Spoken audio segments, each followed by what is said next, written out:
여러분 안녕하십니까? 부동산 고민 무엇이든 물어보세요. 2부 순서 시작합니다. 자, 83 세제 개편안이 발표된 지 이제 일주일, 그러니까 월요일이니까 오늘 금요일 5일차가 됐는데 그런데 벌써부터 강남권 그리고 한강변을 중심으로 집주인들이 내가 들어가서 살겠다라고 세입자의 퇴거를 연락하는 경우가 많이 있다고 하네요. 그래서 최근에 이 세입자들이 가장 무서운 전화, 받기 싫은 전화가 집주인 전화라고 하는데요. 그러니까 이런 상황들이 여러 가지 이어지면서 전월세, 그러니까 임대차 시장이 안정될 기미는 전혀 보이고 있지 않는 것 같습니다. 그러다 보니 임대로 거주하시는 분들은 어떻게 해서라도 내 집 마련해야겠다라는 생각들을 하고 계시는 것 같아요.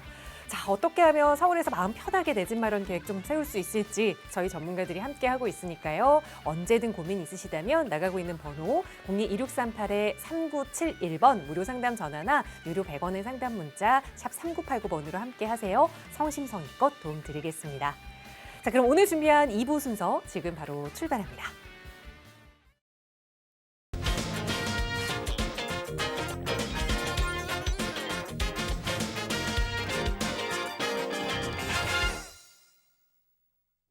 네, 금요일 2부도 여러분의 고민 함께 나누겠습니다. 오늘은 이분과 함께 여러분의 고민 시원하게 해결해 드릴게요. 주식회사 젠트롱 부동산 연구소 송민호 이사 나오셨어요. 이사님 어서 오세요. 반갑습니다. 네, 안녕하세요. 젠트롱 부동산 연구소의 송민호 이사입니다. 앞서 아나운서분이 말씀해 주신 것처럼 요즘에는 집주인 전화 이런 거를 많이 무서워한다고 하잖아요. 그 전에는 재밌던 키워드가 집주인 대출이라고 있었습니다. 그리고 요즘에는 똘똘한 한 채에서 덜 똘똘한 한 채라는 키워드도 생겨나고 있죠.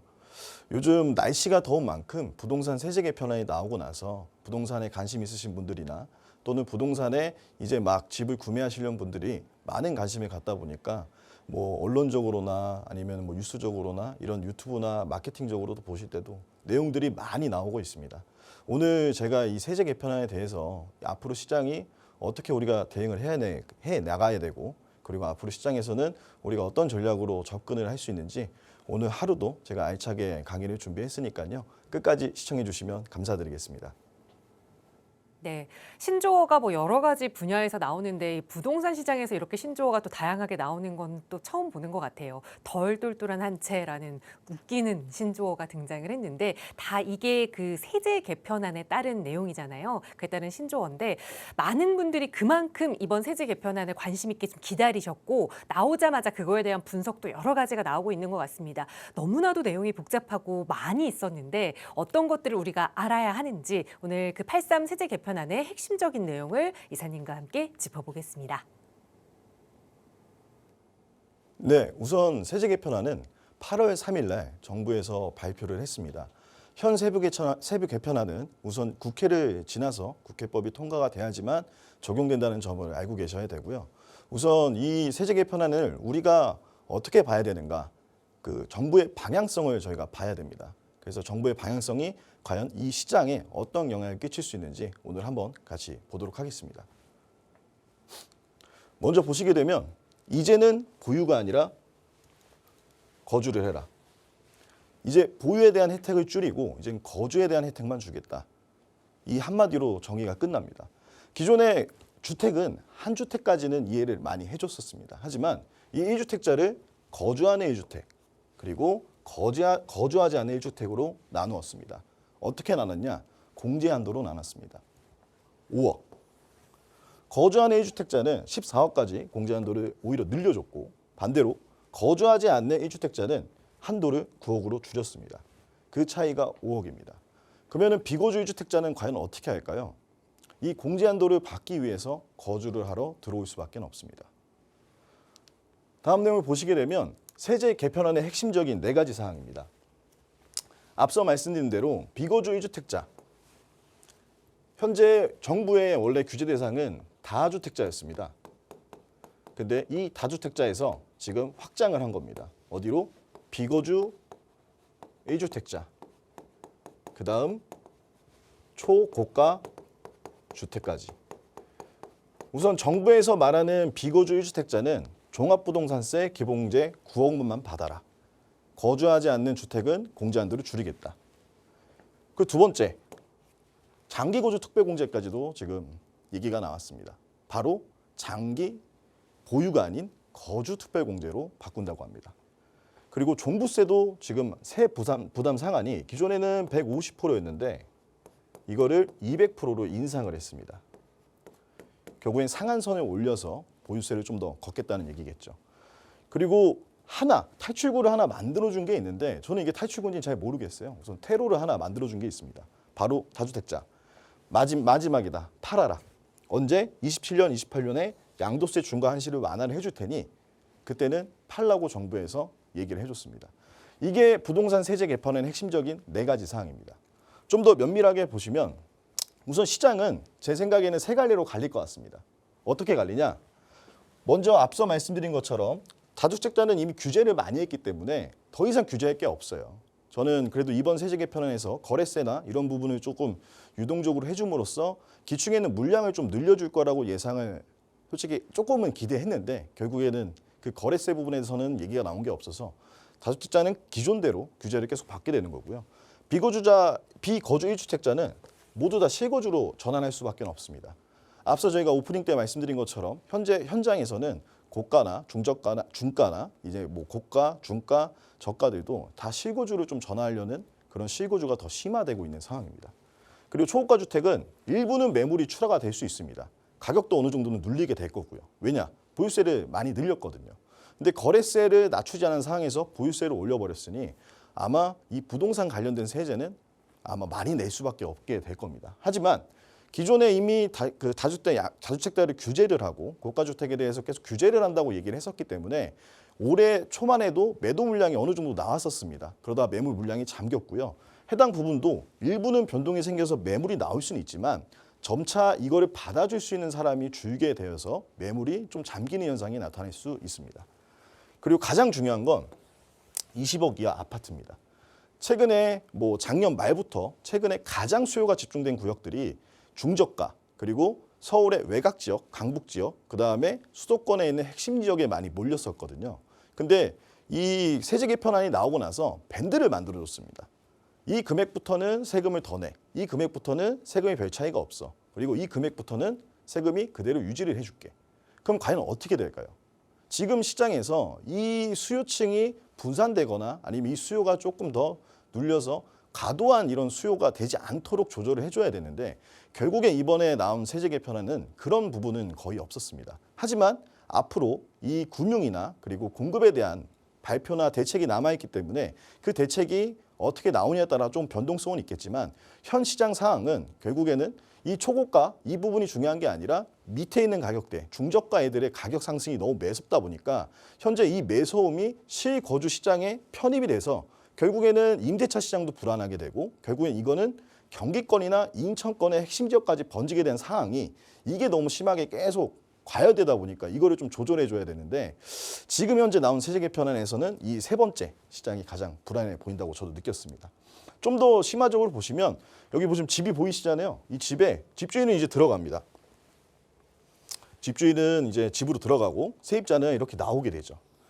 결국에는 세입자는 나올 수밖에 없고 세입자가 나오게 되면 전월세 매물은 감소할 수밖에 없습니다. 그러면서 전월세 매물은 감소하지만 이게 그럼 가격이 동반 상승 압력이 도대체 어떻게 나오는 거야? 라고 물어보시면 그냥 간단하게 생각하시면 돼요. 이렇게 중심부가 있으면 이 중심부에 있는 주택은 한정적이잖아요. 이미 지어져 있고 지금 현재 신축 물량이나 입주 물량이나 분양 물량이 없기 때문에 기존에 있는 주택들의 개수는 정해져 있어요. 근데 이 주택들이 이제 집주인들이 거주하는 비율이 있고 세입자들이 거주하는 비율이 있습니다. 근데 보통 제가 평균적으로 조사를 해보니까 집주인이 서울에 거주하는 비율이 한 40에서 45% 정도 되고 나머지는 임대 세대가 이제 거주하는 비율이 한 55%에서 60% 사이라고 하더라고요.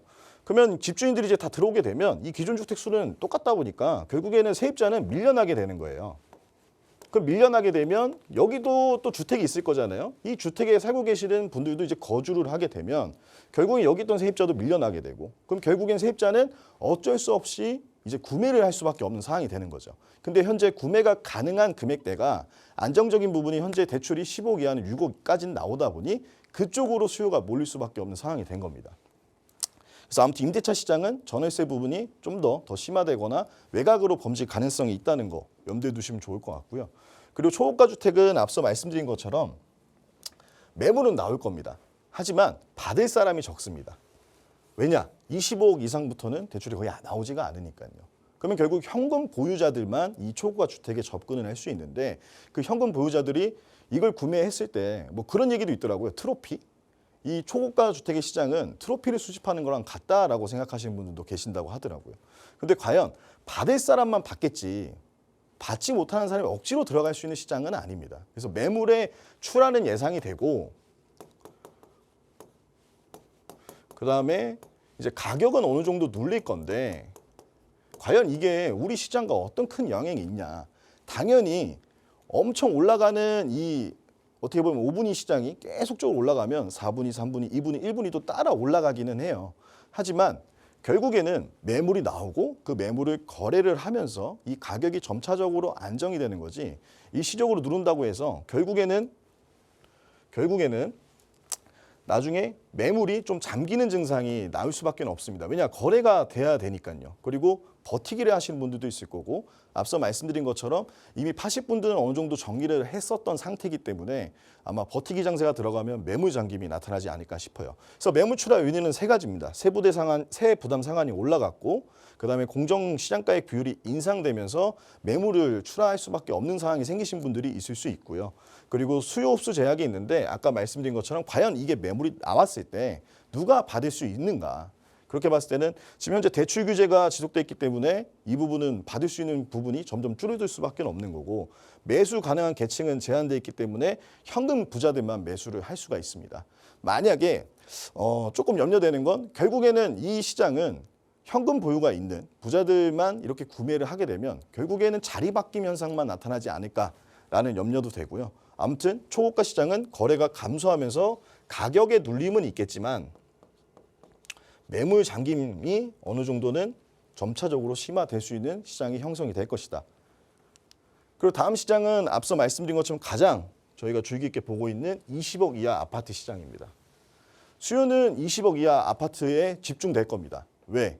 구매할 수 있는 가능 금액대가 여기밖에 없으니까요. 서울은 모든 사람들이 거주하고 싶은 공간이고요. 아시겠지만 여러 가지 목적에 의해서 서울에 들어오신 분들이 많습니다. 뭐 예를 들어 학군이나 그다음에 일자리나 그리고 기존에 사셨던 원주민이나 그리고 그들의 자녀도 있을 수 있고요. 이런 여러 가지 목적에 이루어져서 생기는 수요층이 이 서울의 수요층인데 이 수요층들이 접근 가능한 이제 뭐 임대도 불안하고 매매도 계속 가격이 오르다 보니까 접근 가능한 금액대가 결국에는 20억 이하밖에 없게 되는 거예요. 거기다가 지금 현재 이제 2030, 3040 이제 신혼부부나 이제 결혼을 하셨거나 이제 자녀가 초등학생이 되신 분들은 이제 서울에서 이제 떠나거나 외곽으로 좀 밀려야 되긴 하는데 그래도 여기에 꼭 살아야 되신 분들은 이제 이쪽으로 많이 집중을 하겠죠. 그래서 시장에서는 아마 30억 이상은 그냥 거래가 조금 위축되거나 그럴 거고 20억에 30억은 어느 정도는 관망세가 좀 나타날 거고요. 하지만 저는 이 세제에 따라서 그 밴드에 걸쳐져 있는 것까지는 어느 정도는 균등하게 그 밴드의 형성이 될 거라고 좀 예상이 되고 있습니다. 그리고 20억 이하는 수요가 집중이 될 겁니다. 근데 이게 좀 염려되는 건 현재 외곽 그리고 강북 중저가 시장. 보통 우리가 이제 서울의 마지막 1분위를 노원이라고 좀 많이 보고요. 그다음에 4분위를 강북 쪽을 많이 보는데 아마 그쪽에 시장에 지금 수요가 많이 몰리고 있는 상태인데 여기도 현재 매매나 월세나 전세가 물량이 없다 보니까 결국에는 현재 서울과 인접한 수도권 지역까지 확산되고 있습니다. 그렇다 보니 최근에 토지거래 허가제도 추가 발표해서 경기도 어느 지역의 핵심 지역들을 묶었죠. 그때 묶었더니 결국엔 그 옆에 또 핵심지로 또 번져나간 상황이 됐습니다. 결국에는 이 시장의 세 가지 반응 중에 가장 우리가 염려스럽게 봐야 되는 부분 그리고 우리가 앞으로 부동산을 보실 때 봐야 되는 움직임 그리고 그 방향성은 이쪽에 좀 집중해서 보시는 게 좀 좋을 것 같습니다. 그래서 결론은 20억 이하는 트리플 강세가 나타날 것이다. 매매, 전세, 월세 3중으로 압력이 들어올 거고요. 그 이유는 실거주 중심의 시장의 개편이 너무 가속화되고 있습니다. 뭐 일정적으로 공급에 대해서 대책을 세워서 뭐 전월세든 그리고 이런 서울 외곽지나 아니면 수도권 지역에 이 공급을 할 수 있는 뭐 방안 그리고 뭐 사전 청약을 좀 더 땡긴다든지 여러 가지 방안이 나오지 않는 이상 현재 실거주 중심 시장으로 토지 거래 허가제든 우리가 이제 규제 지역을 확대함으로써 실거주 시장이 만들어졌는데 여기 어떻게 보면 기름을 더 부어서 점점 더 가속화를 빨리게 만들고 있는 시장으로 지금 개편이 되고 있고요. 그렇다 보니 20억 이하의 매매가 증가가 되고 결국에는 이 매매 수요로 실거주를 하다 보니 전세가 실종되고 전세가가 상승하게 되는 겁니다. 그러면서 이제 월세까지 번져서 월세가 상승하게 되면 결국에는 거주 비용이 올라서 서민들이 피해를 볼 수밖에 없습니다. 아무튼 현재 사항은 결론적으로는 특정 가격대 서울 외곽이나 그리고 서울 강북이나 그리고 수도권의 서울과 인접한 핵심 지역들의 그쪽으로 수요가 응축돼서 몰리고 있다. 하지만 앞서 말씀드린 것처럼 대출이나 그리고 앞으로 나오는 공급 대책에 따라서 어느 정도는 정부가 좀 풀어줄 수도 있고 잡아줄 수는 있지만 제가 조금 염려되는 거는 그 부동산 대토론 때도 봤지만 그 실제로 지금 집을 구매하고 싶은 신혼부부나 그리고 초등학교 자녀를 둔 이런 실수요자들이 있습니다. 그 사람들이 지금 현재 대출이 되지 않아서 대출을 좀 풀어달라라고 얘기해서 대출이 조금 풀리게 되면 좀 좋지 않을까 생각은 하고 있는데 그 대출 관련된 이 금융의 그 기관 장이 얘기를 했습니다. 현재 대출을 좀 더 이 상태에서 완화를 해버리면 결국에는 부동산을 올릴 수 있는 것밖에는 되지 않을 거다라는 염려가 있다 보니 대출은 나빠지는 건 없겠지만 그렇다고 어느 정도까지 풀어줄지는 솔직히 미지수지만 그렇게 많이 풀어줄 것 같다고 생각이 들지는 않습니다. 아무튼 공급 대책이 가장 중요합니다. 그래서 공급 대책과 금융 대책을 유익 있게 보시면 좋을 것 같고요. 그래서 아무튼 결국에는 앞서 말씀드린 것처럼 서울 핵심지가 올라갈 게 너무 많이 서울 핵심지가 아닌 서울 외곽과 강북 아파트와 서울과 인접한 수도권 아파트들의 가격 상승이 보이니 우선은 우리가 어떻게 대처를 해야 되는가? 그러면은 이제 앞으로 20억 이하는 결국엔 15억, 20억, 그다음에 30억, 40억 이 밴드를 형성함으로써 결국엔 서울 외곽이지만 가격대가 지금 15억, 20억까지 또 올라갈 가능성이 생겼단 말이에요. 그렇게 됐을 때 그럼 결국엔 점점 시간이 지나면 지날수록 우리가 서울에 진입할 수 있는 방법은 사라지게 되는 거잖아요. 그랬을 때 우리는 과연 20억짜리를 뭐 대출을 받아서 살 수도 있겠지만 또 이게 15억 이하만 대출이 6억까지 나오는 거다 보니까 이 15억 계층이 깨짐으로써 이게 계층 한 단계가 올라가게 되면 결국엔 서울을 진입할 수 있는 방법은 점점점 한정적이게 되고 진입할 수 있는 진입 장벽이 점점 높아질 수밖에 없습니다. 그랬을 때는 저희가 한 가지 방법을 제가 한번 생각을 해봤는데 서울의 핵심지를 과연 어떻게 들어가야 될까? 서울의 핵심지를 들어갈 수 있는 방법은 재개발 선점 전략이 있습니다. 왜냐하면 재건축 같은 경우는 앞서 말씀드린 것처럼 이미 재건축은 서울의 아파트이기 때문에 진입 장벽이 매우 높습니다. 그렇다 보니 들어가는 비용도 크고 그리고 내가 거기에 거주를 하면서 이 시간을 또 보내야 되는 부분이 있기 때문에 만약에 내가 서울에 들어가고 싶다고 어느 정도는 미래를 계획을 세우거나 투자 전략을 잡으시는 분들한테는 좀 재개발 쪽을 한번 보시길 권유를 드리고 싶고요. 왜 재개발을 봐야 되냐면 결국엔 서울은 구조적으로 재건축이나 재개발로 하지 않으면 신축 아파트나 분양 물건들을 만들어낼 수가 없습니다. 그래서 결국엔 정비 사업을 진행을 해야 되는데 정비 사업도 보실 때도 꼼꼼하게 보셔야겠죠. 하지만 만약에 적은 금액으로 좋은 입지에 가진 물건을 선점해야 하는 입지가 좋은 곳을 선점할 수 있는 전략은 결국에는 재개발 선점 전략밖에 없습니다. 그래서 초기 단계 진입이 이후에 조건이 결정되는 이런 초기 재개발 지역을 보셔야 되는데 우선 재개발의 단계는 첫 번째 주민들의 움직임이 생기고요. 그다음 구역이 지정이 되고 조합이 설립이 되고 사업이 시행되고 관리 처분이 되고 준공이 됩니다. 하지만 재개발도 결국엔 어느 순간에 들어가냐에 따라서 나의 자금 그리고 내가 움직일 수 있는 유연성이 많이 바뀌게 되는데 이 선정 구간을 저는 이쪽으로 좀 보시길 권유를 드리고 싶어요. 왜냐하면 이쪽을 본다고 했을 때 당연히 재개발 투자는 시간 투자입니다. 시간 투자이기 때문에 시간이 걸릴 수밖에 없는 투자예요. 그럼 이 시간 투자에서 우리가 어떻게 하면 안전하고 리스크가 적은 투자를 할 수 있을까를 고민해 보셔야 되잖아요. 그랬을 때는 이 초기 지역들, 구역이 지정되거나 아니면 조합 설립 이전이거나 또는 그 구역 지정되기 전 주민들의 움직임이 있거나 뭐 추진위가 형성이 되고 뭐 주민 설명회를 진행을 하고 당연히 이런 지역들을 선점하셨을 때는 앞서 있는 그런 여러 가지 그 선택 사항이 있겠죠. 뭐 핵심지를 어떻게 보고 접근을 할 것인가, 역과의 거리는 얼마가 되는가, 이런 기본적인 부동산 요건을 보고 이 움직임을 체크해 보시면서 이때 초기에 들어가시게 되면 시간 투자이기 때문에 시간은 걸리겠지만 낮은 리스크로 높은 수익을 볼 수 있는 구간들이 있습니다. 그리고 중간에 이게 움직이면서 가격 상승이 예전처럼 뭐 초기에 있다가 구역이 지정되면 어느 정도 가격도 별로 안 오르고 했었는데, 현재 서울은 워낙 아파트가 귀하고, 그리고 아파트가 귀한 만큼 서울의 땅이 귀하기 때문에 가격 상승들이 이 단계를 넘으면서 계속 상승을 하고 있어요. 그래서 초기 지역을 선점을 하는데 당연히 앞서인 여러 가지 요건들, 재개발이 가능성이 있는 지역들, 아파트 입주권이 나오게 되면 가치가 있는 곳들을 접근을 하셔야 되고, 그래서 지금 세제 개편안으로 결국에는 서울의 이 중저가 아파트 라인들이 올라가고 있으니 점점 진입 장벽은 어려워지는데 어떻게 하면 진입을 할 수 있을까라는 그 대안으로 이 재개발을 선점하는 전략을 한번 보시면 좋을 것 같고, 그 다음을 보시게 되면 현재 이 재개발에 진입하셨을 때 한 가지 혜택을 받을 수 있는 사항이 있습니다.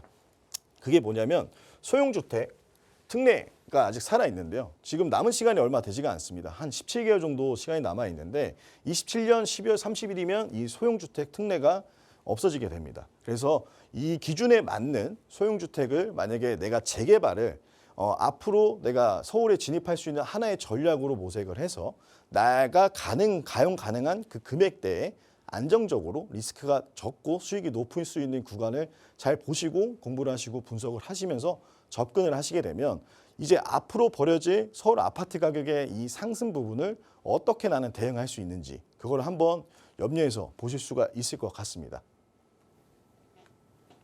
네.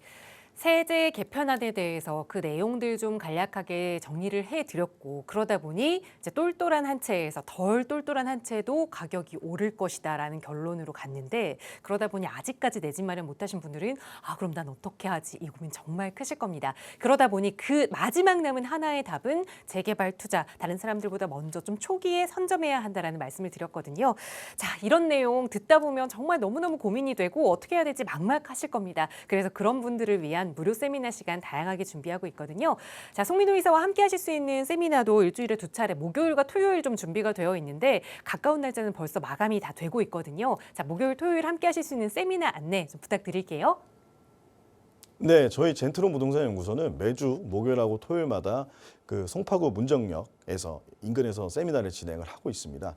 이번 세미나는 저희가 8.3 그 부동산 세제 개편안으로 인해서 앞으로 시장이 어떻게 흘러갈 것인가, 그 시장 전망에 대한 내용과 그리고 이 시장 전망을 했을 때 우리는 과연 어떻게 대응을 할 것인가, 거기에 더해서 재개발 투자를 어떻게 하면 안정적으로 높은 수익을 가지면서 투자를 할 수 있을지에 대해서 세미나를 저희가 매주 진행을 하고 있으니까요. 지금 안내되는 번호로 연락을 주시면 어떻게 핵심지를 접근하는 방법에 대해서 제가 상세하게 설명을 도와드리도록 하겠습니다. 네, 이 세제 개편안과 관련해서 아마 더 고민이 깊어지셨을 겁니다. 전문가와 함께라면 그 어려운 내용도 또 쉽게 헤쳐나갈 수 있을 테니까요. 참여하고 싶으시다면 나가고 있는 번호로 빠르게 문의 주세요. 접수가 정말 빠르게 마감이 되고 있거든요.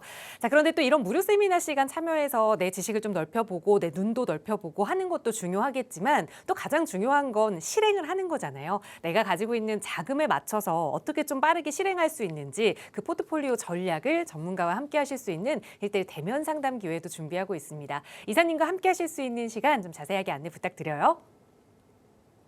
네, 이론과 이제 실습은 조금 다릅니다.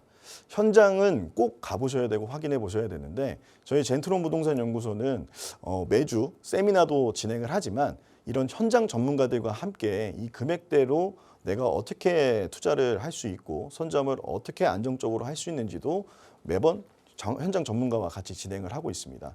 그 재개발 투자는 이제 금액대로 볼 수밖에 없는 게 결국엔 진입할 수 있는 분들의 그 보유 여건, 결국엔 내가 가용 가능한 자금으로 안정적이게 이제 관리를 해야 되는 투자 방법이기 때문에 그래서 앞서 말씀드린 거 시간 투자라고 말씀드리면 이 부분이 들어가는 거고요.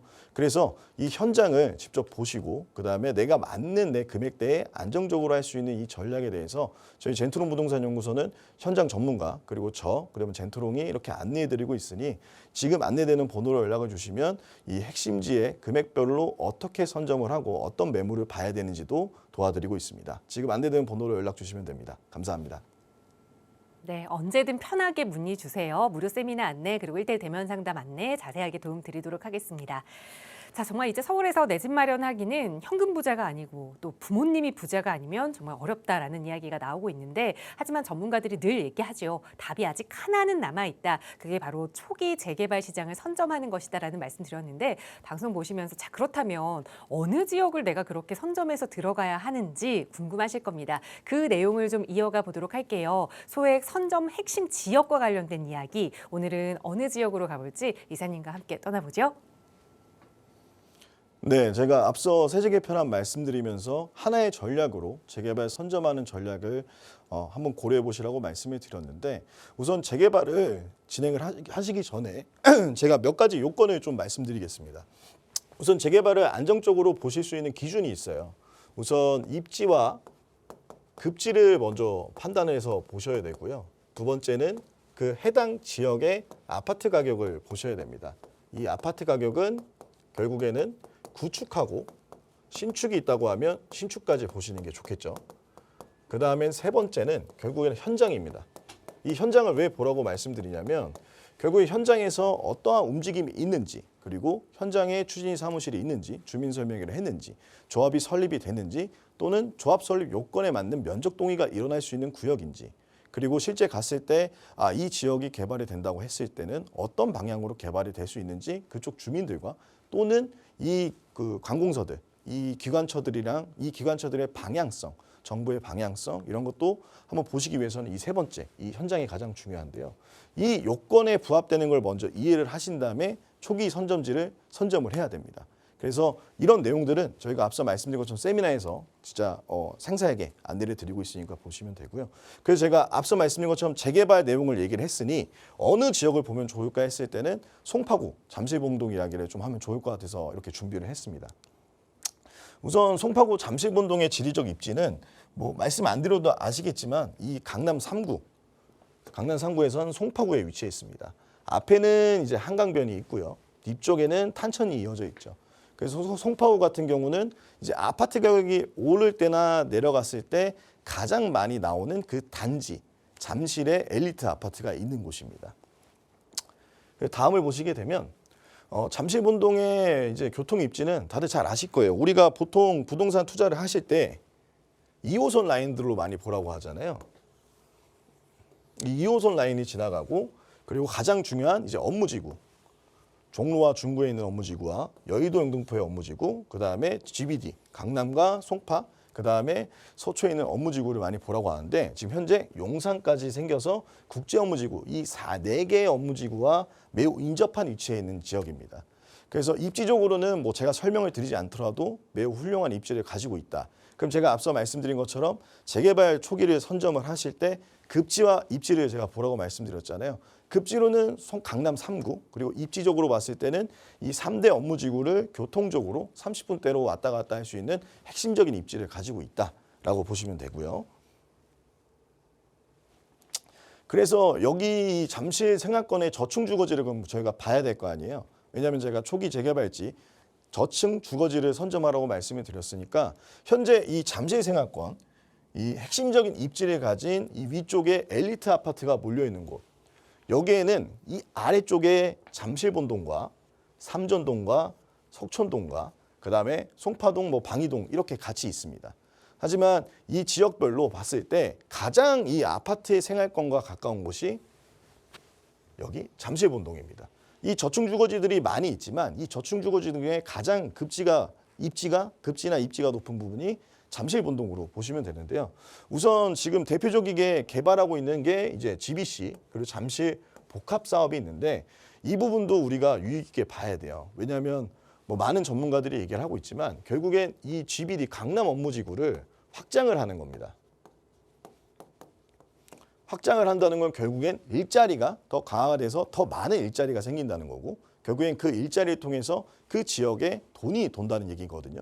근데 이게 어떻게 확장이 되냐면 강남역의 시작점을 시작으로 해서 현재 이 종합운동장역까지 연결이 되는 겁니다. 거기다가 사업 클러스터까지 국제교류 복합지구라는 컨셉을 만들어서 진행이 되는 거고 실제 이 삼성역은 이제 복합 그 환승센터가 조성이 되면서 많은 교통이나 이런 것들이 다 지나가게 되죠. 거기다가 강남 밑에는 또 업무지구 벨트가 있습니다. 뭐 양재나 그다음에 뭐 개포 ICT, 그다음에 그 아래에는 우리가 알고 있는 이제 분당의 IT 기업들이 몰려 있고요. 우리나라의 이제 대표적인 서울의 핵심 산업 벨트가 이 강남 3구의 중심적으로 움직이고 있기 때문에 이 핵심지가 더 핵심지로 변모하고 있다는 사실. 그래서 이 부분을 좀 집중해서 이 업무지구가 언제 형성이 되고 언제 여기가 더 많은 가치와 그런 입지적인 부각이 될지를 보시면 좋을 것 같습니다.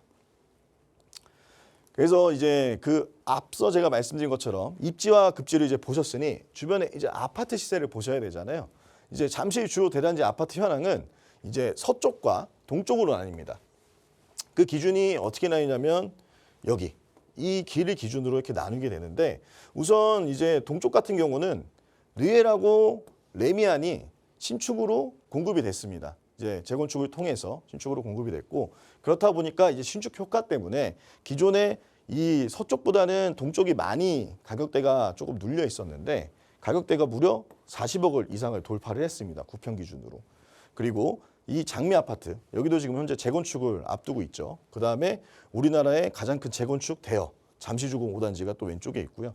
그다음에 우리가 알고 있는 엘리트 여기도 이제 어느 정도 이제 연역이 지난 아파트지만 가격대가 30억대 중반에 형성이 되어 있습니다. 그다음에 아래에 레이크 팰리스도 있고요.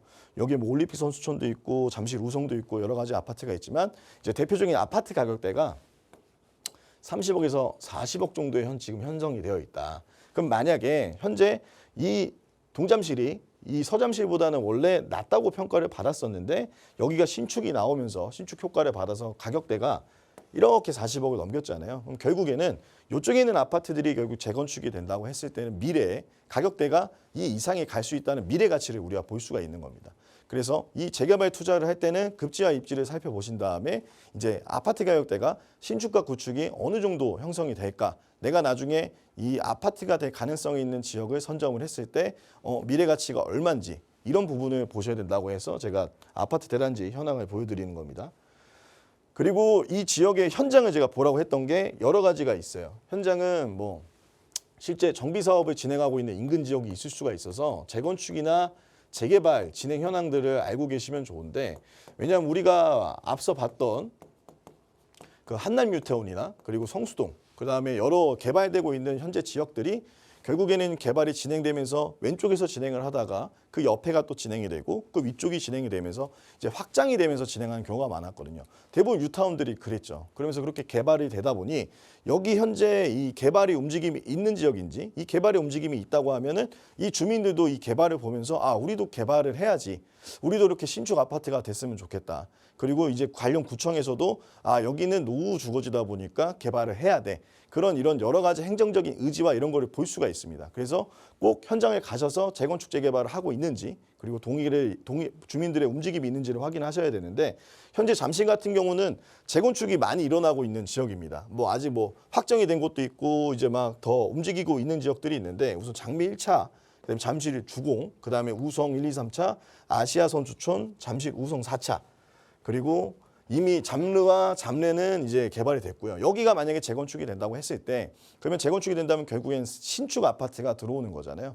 그러면 그만큼 잠실은 이미 아파트가 워낙 균질적으로 형성이 잘 되는 지역인데 이 잠실의 핵심적인 입지와 급지를 더 강화를 시키게 되는 겁니다. 그래서 여기도 이제 재건축 현황을 우리가 유의 있게 살펴를 본다고 하면은 앞으로 좀 더 좋아질 수 있는 지역이다 보니 이 저층 주거지들을 좀 더 유의 있게 봐야 된다는 거죠. 그래서 다음을 보시게 되면 이 현재 이 아파트들의 가격도 있지만 거기에 주거 환경을 봐야 되잖아요. 워낙 이 잠실은 그런 삶의 환경이나 주거 쾌적성이 워낙 좋은 지역이다 보니까 현재 이 잠실 본동 같은 경우는 이 위에 있는 아파트들과 완전 생활권을 같이 쓰고 있습니다. 뭐 당연히 안에 있는 커뮤니티나 이런 건 같이 쓸 수는 없지만 여기에 있는 뭐 실제로 여기 사신 분들은 아시겠지만 여기 아래 지하상가가 되게 잘 돼 있거든요. 뭐 그냥 슬리퍼 신고 나가더라도 모든 거를 다 여기서 해결을 할 수가 있습니다. 그리고 우리가 알고 있는 여기 롯데타워. 롯데타워에도 뭐 롯데월드도 있고요. 그다음에 롯데백화점, 롯데타워 등 우리가 여기서도 많은 생활권을 얻을 수가 있거든요. 그렇듯이 이미 여기 잠실 같은 경우는 되게 많은 우리가 알고 있듯이 입지와 급지 그리고 아파트 시세 가이드라인과 이런 부분이 확실하게 받쳐주는 지역이다라고 보시면 될 것 같아요. 그래서 앞서 말씀드렸던 이제 재건축 현황을 봤으니 이제 재개발 현황도 봐야 되는데 우선 재개발이 확정적으로 움직이는 지역은 많지가 않습니다. 지금 현재 SH 모아타운 잠실동 329번지 쪽이 이제 대상지로 선정이 됐고 그다음에 왼쪽에 이제 재건축 관리처분 인가가 나서 이제 올 가을에 이주를 한다고 하더라고요. 잠실 우성 4차가. 그래서 현재 이 지역은 어느 정도 지금 움직임이 좀 뚜렷한 지역 애들이 조금 생기게 됐고 그 오른쪽 지역들은 이제 뭐 삼전동의 민간도심복합이나 서총동의 이제 민간도심복합, 그다음에 또 그 옆쪽에 서촌역 아래에 민간도심복합 움직임이 있습니다. 여기는 지금 여기 똑같이 제가 이제 말씀드리려고 했던 이 잠실본동 이 하단과 초기 움직임이 있는 지역들이라고 보시면 돼요. 그래서 뭐 구역이 지정되거나 그런 건 아니지만 당연히 뭐 구역이 지정되면 이 가격대가 올라갈 수밖에 없기 때문에 초기 선점이라 볼 수가 없어서 우선 현재 이 잠실 하단에 있는 이 저층 주거지들이 움직임이 매우 활발하게 있다. 근데 그 중에 이 잠실 본동 같은 경우는 실제로 SH 모아타운이 선정된 잠실 329가 있고 그 왼쪽에는 우성 4차가 현재 이제 이주를 앞두고 있다 보니 이 압력을 가장 많이 받을 수 있는 지역이 이 잠실 본동 하단이고 이 저층 주거지의 급지로 봤을 때는 이 지역이 가장 좋다 보니 여기 지역을 한번 보시면 어떨까 해서 제가 지금 이렇게 설명을 드리고 있습니다. 그래서 아무튼 이제 우리가 급지와 입지를 확인을 했고요.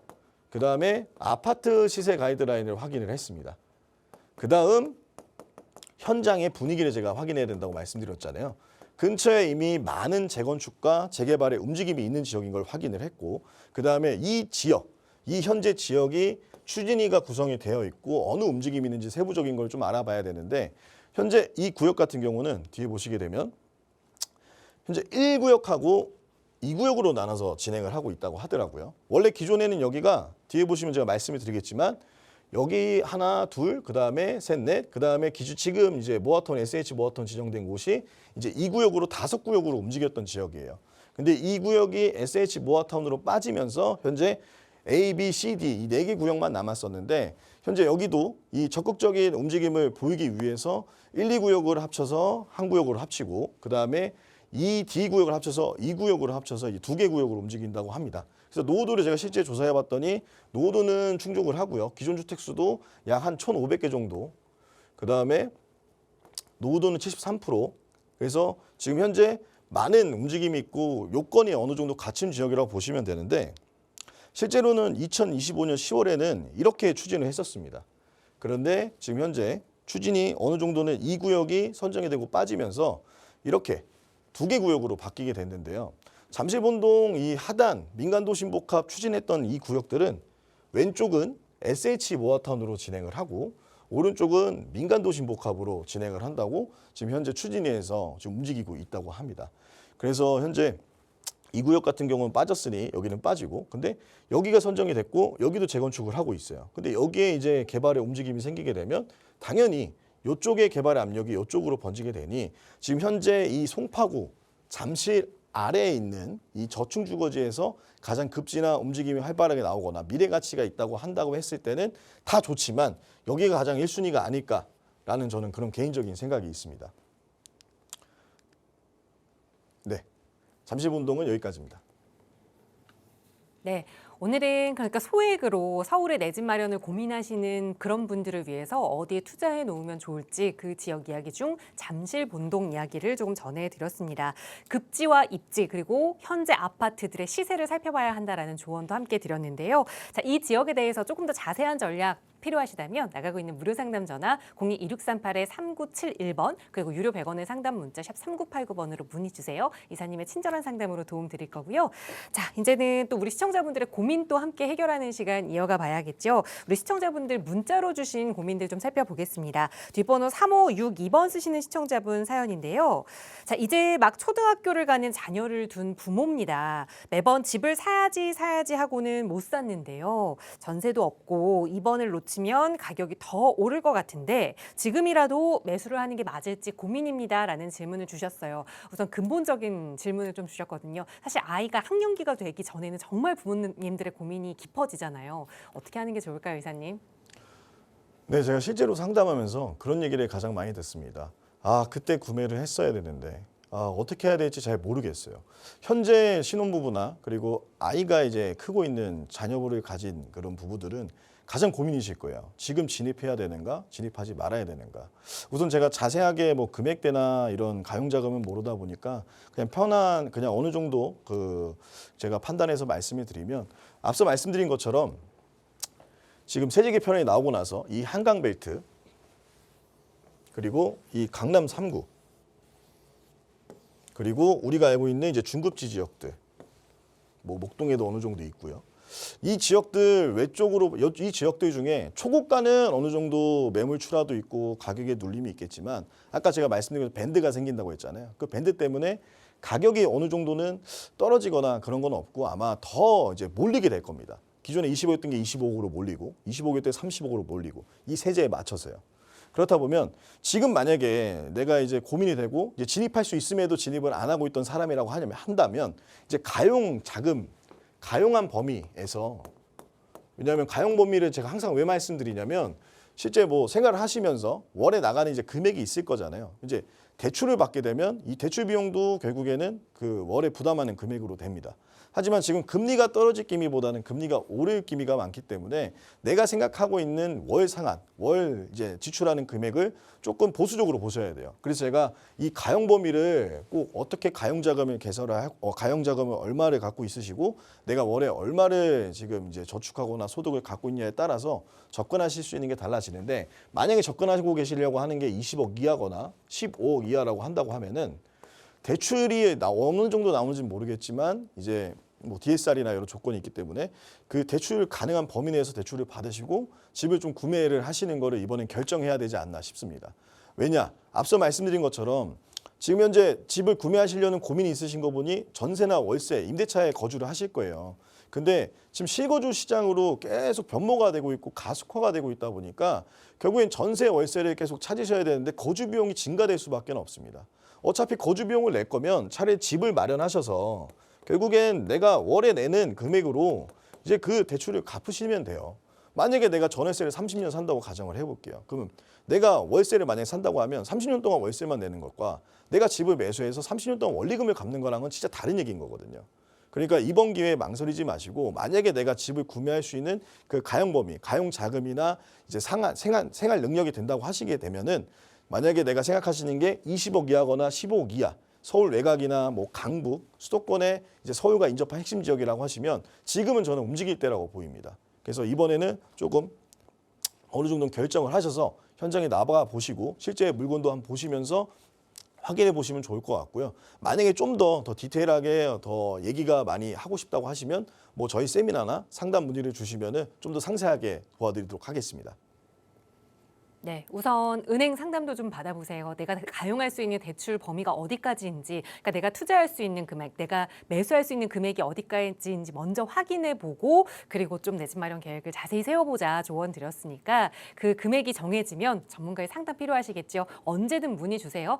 나가는 번호로 문의 주시면 친절하게 도움 드릴 거고요. 다음 문자산 하나 더 보겠습니다. 뒷번호 2175 쓰시는 시청자분 사연인데 재개발 투자를 이제 막 시작해 보려고 합니다. 2, 3억 정도의 여유자금을 보유하고 있는데 이 금액으로 투자할 만한 지역이 있을까요? 라는 질문 주셨어요.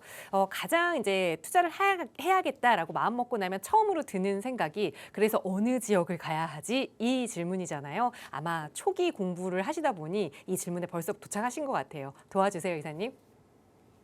네, 우선 이러신 분들은 저희 세미나를 오시면 가장 좋고요. 우선 설명을 드리자면 우선 2억에서 3억 정도 이제 여유 자금이 있으신 걸로 확인이 되고요. 이제 재개발을 처음 하셨다고 하는데 이제 재개발을 처음 접근하셨고 그렇다고 한다면 우선 여유 자금이 2, 3억 있기 때문에 어느 정도 한정되긴 합니다. 아까 제가 말씀드린 것처럼 초기 재개발은 이제 구역이 지정되고 나서 조합 설립까지도 초기로 보고 그다음에 구역되기 이전에도 초기로 보기 때문에 이 세 가지 단계에서 접근을 하시게 되면 구역 지정 이전의 단계를 접근을 하셔야 돼요.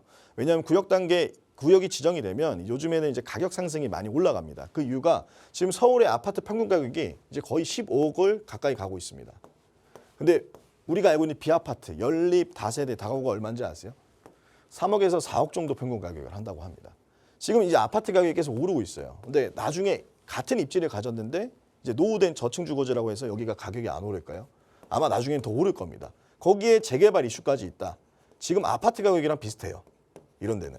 그래서 이런 데가 될 가능성이 있는 지역을 보셔야 되는데 그럼 2, 3억대로 어디를 보여야 되냐? 간단하게 말씀을 드리면 우선 아직도 매물은 뭐 한 3억 정도라고 하면은 한강변 쪽에도 아직 접근 가능한 데가 있습니다. 그리고 아까 말씀드린 것처럼 제가 입지와 급지를 보러 말씀드렸잖아요. 이 강남 3구 쪽에 접근 가능한 데를 보셔야 되는데 조금 개발의 진행 가능성 유무에 대해서는 전문가 도움을 좀 받으셔야 돼요. 왜냐하면 이 금액대가 나오는 3억대의 투자가 가능한 이 핵심 지역들은 이미 지정되지 않은 지역의 지정된 지역의 옆에 있는 지역이거나 또는 거기보다는 조금 낙후된 지역이고 안쪽에 있는 지역이 될 수가 있는데 그런 부분에서 선별적으로 우리가 이걸 접근을 해야 되거든요. 그래서 우선적으로 먼저 보시는 거는 제가 입지와 급지를 먼저 보라고 드렸으니까 한강변하고 그리고 강남 위주로 먼저 보시고요. 그리고 아파트 가격도 보셔야 되는데 이 지역 중에 아파트 가격대는 다 20억대가 넘습니다. 그래서 그런 부분은 걱정 안 하시고 보셔도 되고 단 보셔야 되는 부분은 이제 신축 아파트가 생기는 지역인지 아까 제가 말씀드린 것처럼 재건축이나 재개발의 움직임을 봐야 된다고 말씀드렸잖아요. 그래서 신축 아파트가 생겼을 때 가격의 고점이 어느 정도 형성이 되어 있는지를 확인을 하셔야 돼요. 그래서 그런 가격의 변동성에 대해서 아파트 시세가 더 받쳐주는 지역. 왜냐하면 같은 송파구여도 다릅니다. 아파트 가격대가. 그렇다 보니까 아까 제가 말씀드린 것처럼 한강변하고 이 강남 3구의 입지와 급지는 좋지만 그 세부적인 지역에 들어갔을 때는 이 아파트의 가격 상한선을 보시면서 접근을 하셔야 되고요. 그리고 마지막으로는 아까 제가 중간에 말씀드리다가 제가 빼먹은 부분이 하나가 있는데 어떤 부분이냐. 현장을 가보라고 말씀드렸잖아요. 현장에 가라고 말씀드렸던 이유가 아까 잠실본동 제가 하단에 보여드렸을 거예요. 이 지역을 보여드린 이유는 간단합니다. 지금 현장에서는 잠실본동 하단에서는 추진위가 구성이 되어 있고 움직임이 분명히 있습니다. 그래서 지금 현재 기존에 진행했던 A, B, C, D, E가 5개 구역에서 2구역은 잠실본동 SH 모아타운으로 선정됐고요. A, B, C, D가 있는데 이쪽 지역들도 지금 이제 개편을 해서 한쪽은 SH 모아타운으로 진행하고 한쪽은 민간도심복합으로 진행한다고 얘기를 하는 겁니다. 그래서 추진위들의 움직임이 활발한 지역인지 이것도 보셔야 돼요. 그래서 저는 아무튼 세 번째로는 아파트 가격은 여기가 분명한 지역이니 이쪽 지역을 보시되 개인적으로는 잠실을 먼저 보셨으면 좋겠고 만약에 잠실이 없다고 하면 이 한강변 쪽에 있는 이 지역 중에 자양동도 일부 가능성 있는 지역이 있습니다. 그리고 구이동 쪽도 있고요. 이쪽 지역으로 좀 유심하게 현장을 천천히 가보시면서 보시고 그다음에 제가 말씀드린 것처럼 이런 전문가의 조언이나 상담이나 세미나에 참석해서 보신다고 하면은 초기 재개발에 지금 접근하시는 방향은 되게 좋은 거니까요. 좀 더 공부를 해보시고 좀 더 접근 방법을 더 세세하게 짜보시면 좋을 것 같습니다. 여기까지 하겠습니다. 네, 어떤 기준으로 그 지역을 선별해야 하는지 그 요건을 하나하나 좀 일러드렸고 그래서 그 요건에 맞는 지역으로 잠실 이야기 그리고 살짝 광진 구이 이야기까지 들려드렸으니까 한번 그 지역도 관심 있게 좀 공부해보시고 그래도 조금 더 자세히 전문가와 함께 계획 짜보고 싶다 하신다면 무료 세미나나 또 1대1 대면 상담 기회도 적극적으로 활용해 보시기 바랍니다. 무료로 함께 하실 수 있는 시간이니까요. 이사님과 함께 하실 수 있는 시간도 일주일에 2차례씩이나 준비되고 있거든요. 목요일과 토요일 무료 세미나 안내 다시 한번 간략하게 부탁드립니다. 드려요. 네, 앞서 말씀드린 것처럼 이제 부동산 세제 8월 3일 이후에 부동산 시장이 어떻게 흘러갈 것인가 이런 세미나 관련된 이제 대응 방안과 앞으로 우리가 어떻게 움직여야 되는지 매주 저희 젠트론 부동산 연구소는 목요일하고 토요일마다 진행하고 있으니까요. 언제든지 안내되는 번호로 연락을 주시면 이런 부분에 대해서 상세히 설명을 드리고요. 그리고 저희가 앞서 말씀드린 것처럼 이런 잠실본동처럼 초기 재개발에 움직임이 있는 지역들 어떻게 선점해야 되는가 그리고 해당 지역에 대해서 궁금하시거나 매물에 대한 정보가 궁금하시게 되면 안내되는 번호로 연락을 주시면 감사드리겠습니다. 네, 목요일과 토요일 무료 세미나 그리고 내 시간에 맞춰서 1대1 대면 상담 원한다 하시더라도 나가고 있는 번호로 문의 주세요. 자세하게 안내 도움 드리겠습니다. 아울러 저희 프로그램은 여러분께 보다 다양한 정보 제공하기 위해 마련되고 있습니다. 해당 부동산의 가치나 매물 가격의 상승 하락을 보장하지는 않는다는 점 유의해 주시기 바랍니다. 자, 이번 주말까지 좀 더울 것 같은데 시원하게 보내시고요. 저희는 다음 주 이 시간에 또 인사드릴게요. 시청해 주신 여러분 고맙습니다.